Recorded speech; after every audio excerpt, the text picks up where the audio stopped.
Sometimes the best way to get a reluctant reader hooked on a book is to let them start with the movie. Yep, I said it.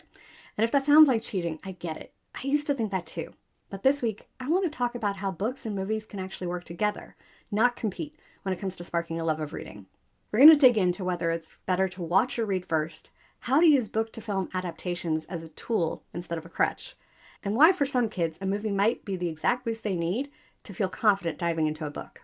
I'll even share a few of our book-to-movie picks for different age groups towards the end. So if you've been wondering what titles might actually work for your kiddo, I've got you covered. Okay, so let's start with the obvious. Why are so many kids drawn to movies in the first place? Well, they're fast, they're visual, and they don't ask much of your brain. For a lot of kids, especially those who struggle with attention, decoding, or comprehension, movies just feel easier. And honestly, they are.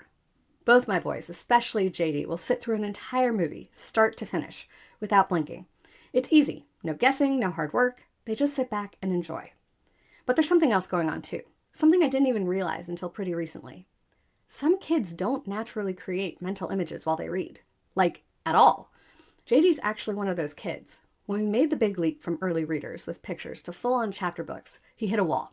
The pictures disappeared, and so did his interest.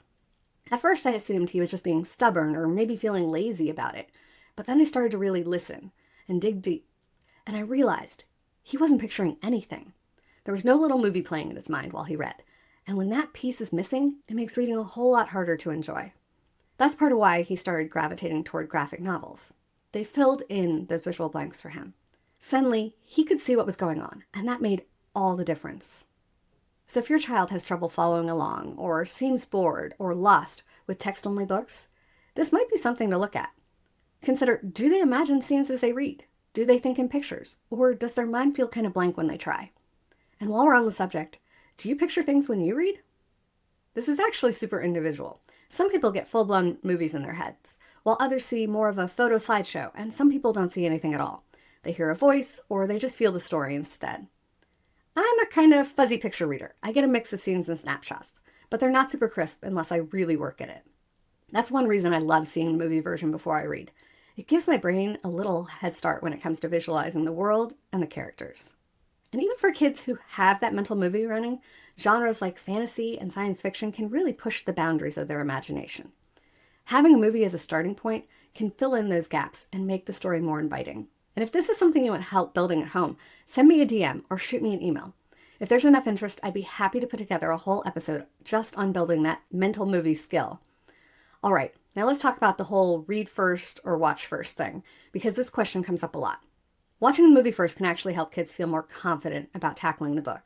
They already know the plot, they recognize the characters, and they have an idea of what's coming, so the book doesn't feel quite so overwhelming.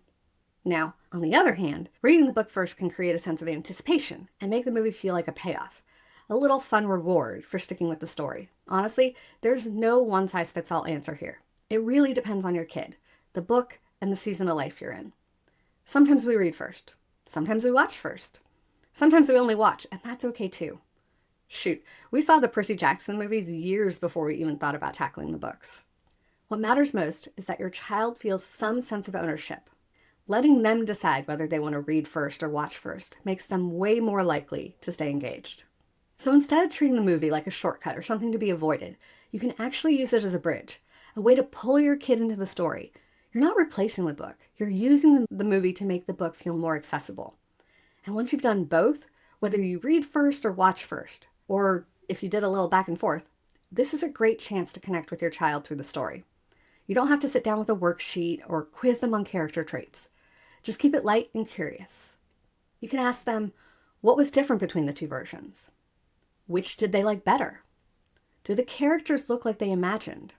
Was there anything that the book did better than the movie, or vice versa? Or one more question that I really love, what do you wish the movie had shown more of? Don't even get me started on the Harry Potter series of books and movies. I could go on for days. Bottom line, these conversations can be a really natural way to build critical thinking by comparing the two versions. But you're not meant to be turning this into homework. Just enjoy the story time together without pressure. Now, if you're looking for ideas to get started, I've pulled together some favorite book-to-movie picks based on age and stage. All right, first up, for the younger kids. So I want you to think about kindergarten through first grade. We love things like Paddington, Cloudy with a Chance of Meatballs, and Lyle Lyle Crocodile. The Tale of Despero and Madeline are two other great options as well. These are mostly shorter, familiar stories with bright visuals and sweet messages. So if you're looking for something a little fresher, big movie franchises like Disney, Marvel, Pixar, and more have books based on the movies at varying levels. So if nothing else, you can always start there. All right, now on to our growing readers, those in 2nd and 3rd grade. You've got Charlotte's Web, The BFG, Judy Moody and the Not So Bummer Summer, The Bad Guys, How to Train Your Dragon, and Ramona and Beezus.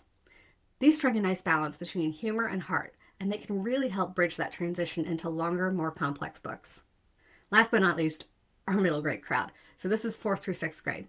You got titles like Percy Jackson and the Olympians, The Wild Robot, which is now on Netflix and is already on our list to read and watch back to back once we finish with our current series. You've also got Holes, Wonder, and Diary of a Wimpy Kid. These ones go a little deeper, but they're still really kid-centered and easy to connect with. If you want the full expanded list with even more suggestions, head to the blog. I've got a whole post waiting for you and even more book-to-movie recs for each age range. And finally, if you want to turn this into a little family event, try planning a book and movie weekend. You can read a few chapters during the week, then watch the movie on Friday night with pizza or popcorn. Or do it in reverse. Watch the movie first to hook their interest, then read the book together chapter by chapter. If you've got older kids that enjoy writing, you can encourage them to write a mini review or comparison, highlighting what worked better in each. But only if they're interested. No pressure. This doesn't have to be a big deal. You're not sneaking broccoli into brownies here. You're simply meeting your child where they are and showing them that stories come in all forms and that they're allowed to enjoy them. So if your kid loves screens, don't panic. Let's use that love to gently pull them back in towards books. Books and movies can absolutely work together, especially when we use them with intention, curiosity, and a little creativity. And just remember, this isn't cheating. You're not shortchanging reading by starting with a movie. You're creatively meeting your reader where they are, and that's where real growth begins. If you give this a try, I'd love to hear how it goes. And don't forget, if that idea of helping your child build their mental movie skill feels relevant for your family, let me know. I'm always here to help you tune in to what's going on inside your reader's head. Next week, we're talking about something every parent hits eventually, the midsummer reading slump.